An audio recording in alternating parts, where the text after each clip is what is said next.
what role has walking played in your weight loss? How many steps are you getting per day? I'd love to hear all that.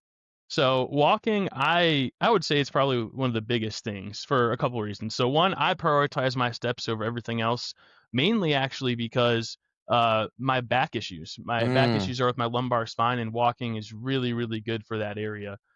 So that's the why I prioritize it. But my average steps over the past a little over 2 months now, I think, have been over 10,000. I think I've missed 10,000 steps a single day. that's amazing, So dude. it's just one of the things where at this point it's built into my routine. I know I need to get my 10,000 steps in, so I do it. But I think it's played a huge role, and I think that there was a couple weeks where I was above my step goal by my average like 12 or 13,000. I did notice those weeks where the scale was a little further down, so there might be a correlation there. At my size, there's a lot of water and stuff, so I'm not going to say directly, but I think it's definitely helped a ton. Just because if I look at my health graph on like my fitness app, Mhm. it shows literally you'll see my average like 4,000 steps for like 3 months straight, and then 10,000 for two. So I think it made a huge difference. Definitely. Like, why we created the app is because we know that people, like, need a sense of accountability. A lot of people really struggle with that, and most people who struggle with it, they're in your situation where they also work a job, like a full-time job. How do you mix it in with managing work and getting steps in? So that I don't want to say there's one size fits all solution for that one, because even for myself, day to day, that can vary a lot. So for me, I will say usually it entails like one longer walk at some point. But sometimes that's in the morning, sometimes that's at night. It depends on the day there. But the other thing for me is I've just found little ways throughout my day. So like for example, I have lunch every day. So while my lunch is cooking, it takes 20 minutes to reheat. If it's in the oven, I'll walk for 20 minutes. That's 2,000 steps.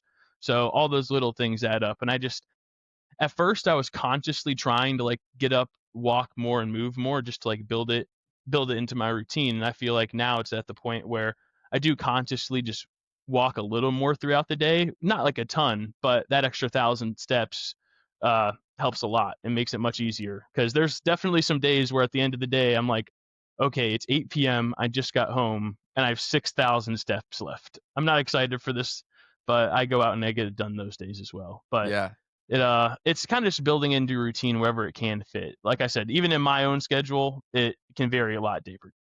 I think the most important thing is setting the goal and the distinction, saying, "This is something I do every day by any means necessary." And I love what you said about how sometimes these things will change and it does adapt and it flows, and you found a way that works for you by just setting the goal and making it happen, right? And for me, I use morning walks a lot. I try to get as many steps out in the day as early as possible because I've found that if I get to later in the day, if I let it get past like the morning, I end the day and I'm at like zero and I want it to hit 10K. I got to go on like a 3 hour walk, right? It just So becomes unsustainable. that So I, exact thought I have. I try to get it done in the morning if I can. Not every day that happens. So sometimes it's in the evening, but mhm, I at least by the time work starts at 9 a.m., I want to at least be at like 5,000. So got a it. good chunk is done. Yes. No, I completely agree. It's a big thing to shift that and get it done earlier if you can. If you can't, then just move your schedule around or fill in gaps is a big one. Or if you take calls, that's another one that I found successful where if I have to be on a call but I don't need video, I'll take it while walking.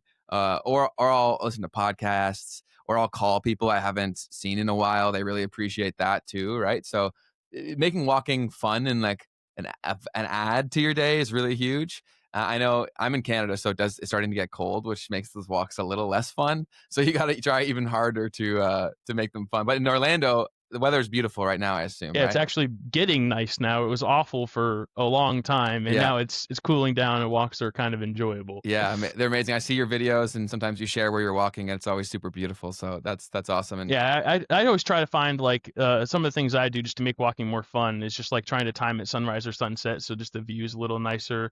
And recently, I started listening to some audiobooks as well. amazing. Calls are definitely a huge one too. There are some days where I was on the phone with somebody, and I'm just like, I'm just gonna walk the whole time I'm on the phone with them, and Why then not? I check and I'm like 14,000 steps, and I'm like, wow, that went quick. Yeah, the time flies by when you're talking to someone that you care about, and yeah, it's a great hack. And what books have you been listening to? So I'm listening to Atomic Habits right now by Nice, James Clear. It's great been book. recommended to me by a lot of people, and I'm like, well, I feel like I'm trying to better my life in all aspects, not just my health. So I feel like those books really help with that. Thanks so much for watching this clip. Since you got to the very end, you obviously liked it, so you may love the full episode of the podcast. So we linked it right here for you to easily access it. Go ahead and click this. I'll see you over there. Peace.